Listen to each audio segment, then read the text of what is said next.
Hello, my name is Alexander Perez, and in this video I'm going to be going over some of the basic terminology and practices you should know when operating a CNC machine. So what is CNC machining? To start off, CNC stands for computerized numerical control.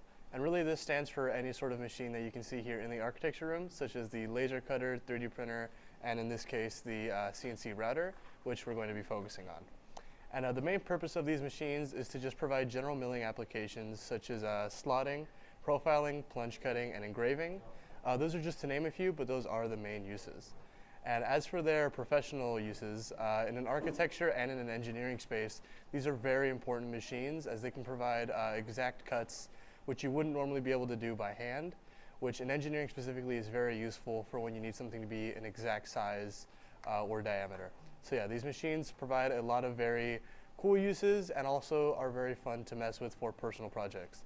So in general, I would say treat these machines with probably more respect than you would the other ones, but yeah. So now that we know what a CNC machine is and what it does, we're going to be looking at some of the components of our Carvera machine here. So as you can see, off the bat, there's a lot to look at, but just starting simply, this here is the bed. This is where your material, your spoil board, and your supports for your stock goes.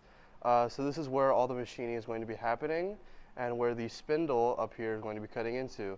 And the spindle is housing essentially a giant motor that's allowing the machine to move back and forth along the x-axis, so that the bit, as you can see here, we have our bits here, is automatically selected into the handle, and it is used to obviously mill, engrave, whatever you want.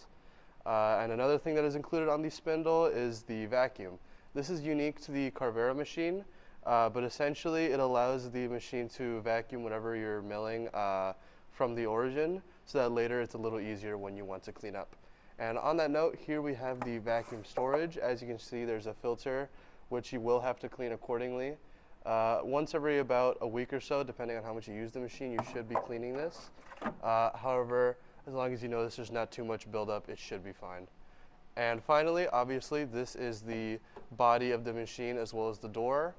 The door you're not going to want to have open at any times during any milling operations. But yeah, these are all of the components of a CNC machine. And another key term is CAD and CAM. And these stand for computer-aided design and computer-aided machining. And obviously, when using a CNC router such as this one, you're not going to be using too much design, as once you finish the design, most of the time is spent using the machining and controller. And the machining itself is not too complicated. However, CAM can be a little hard to get adjusted to, but once you do have the proper knowledge of all the settings and adjustments, it can be pretty fluent.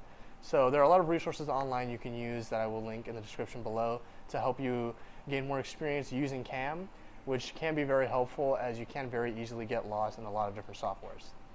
It is also important to note that not all software have CAD and CAM. My personal software of choice, Fusion 360, is a hybrid of both. However, different softwares such as SketchUp and AutoCAD are strictly just one or the other. So you really have to do your research and make sure that if you want to use these machines, you have to follow the proper software and guidelines. Now, while this machine may be very cool, there are limitations that you have to be aware of. One example is that obviously with this being a 3-axis machine, you have to be aware of the fact that it cannot go through, obviously, physical matter. So if you have, for example, a hangover such as this, you cannot obviously mill under a hangover. So you really have to be aware of what you're going to be cutting into your stock and how you're going to be doing it.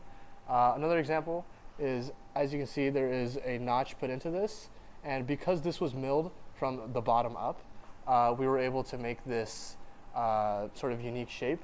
However, if you tried to do it obviously from the other side, that would be physically impossible. Another limitation you have to be very aware of is what bit you're using. So with the proper bit, you will be able to obviously optimize your milling process. So here I have a just sort of standard end mill, and this sort of end mill would be used most typically in a tool path where you're going to be clearing a lot of stock. If you're going to use a very thin, for example, 0.5 millimeter sized bit, you're going to be using that for more detailed milling operations, such as slotting different holes in your stock and things like that. Okay, so now we're going to be looking at the actual setup process for a milling operation.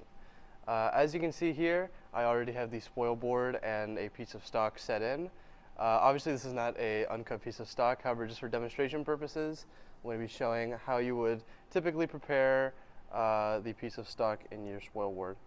So as you can see here, keeping it close to the bottom left edge and then tightening it like so, just so that during the milling operation nothing moves while it is drilling, as that can be very dangerous. So very simple process, as you can see. As long as it is secured on all four sides, that's not going anywhere. Another note is that obviously with each operation there is going to be some debris. So we have our handheld vacuum here, courtesy of the architecture room, and you can just use this to clean up any excess stock that you may have milled off or engraved off from your bed. So it's going to be a little noisy, but so as you can see, just little practices like these really help upkeep the machine and make sure that people can use it for a long time. Now, offset. Offset can be used in very different ways and is typically said in two different scenarios. So offset is usually referred to when you're talking about the stock and also in the controller when you're setting up the calibration. So when setting up the machining portion of your G-code, the offset is very important, as your stock is essentially the area of the material that you're cutting into, and the design and manufacturing toolpath is what is going to be cleared out of that stock. So if you make a design in your 3D software and include a 5mm stock, everything within that 5mm stock will be milled out. So if I were to have this piece here and I said, okay, I want to add 5mm of stock right here, it'll mill everything around it and essentially make a hollow sort of cup within that stock. So with the offset being X, Y, and Z, the three axes, you will have to consider how big your stock is, and it also will have to be pretty accurate, or else your offset can affect the quality of your toolpath and the end product. And as for the offset in your bed, the offset is very important, as the machine doesn't have eyes. The machine cannot see where you put your material and your stock, so you sort of have to tell the machine in the controller where the stock is and where the origin point is. So now as for the actual milling process. So for the milling process, you're going to be mainly focusing on looking for different things in troubleshooting, such as the vibrations of the machine or even potentially the bit snapping. So a lot of the times you'll instantly notice if there's something wrong. However, if you are far into your toolpath and you realize that maybe there is too much strain being put on your bit, then you should stop the toolpath and either choose a larger bit or just reassess what you're going to do in that project. So now we're going to be cleaning up our machine after a operation. So as you can see here, this is a very dirty Carvera machine. There's a lot of debris. So the first thing we're going to want to do is remove our milled piece of stock. So this can be very simple, just simply removing the supports very lightly so that you can slide the material out is crucial.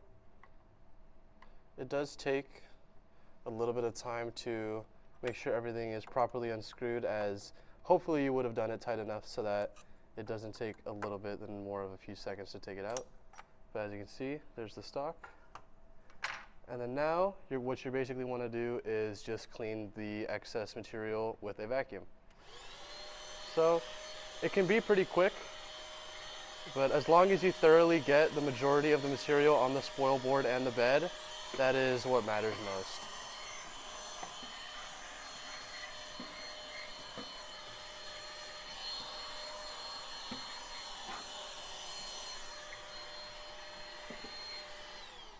All right, and that's just a brief example. Another thing you want to do is, obviously after your machine, if you were to use the built-in vacuum, you're going to want to clean out any potential excess debris that's inside the vacuum container, just so that it doesn't build up over time with people using it. And yeah, that's essentially the setup process. You basically just want to be doing the setup but in reverse. So yeah. All right, thank you for watching. I hope you gained a broader understanding of CNC routers and general applications for them, as well as the process of maintaining them and using them. So with that, thank you for watching.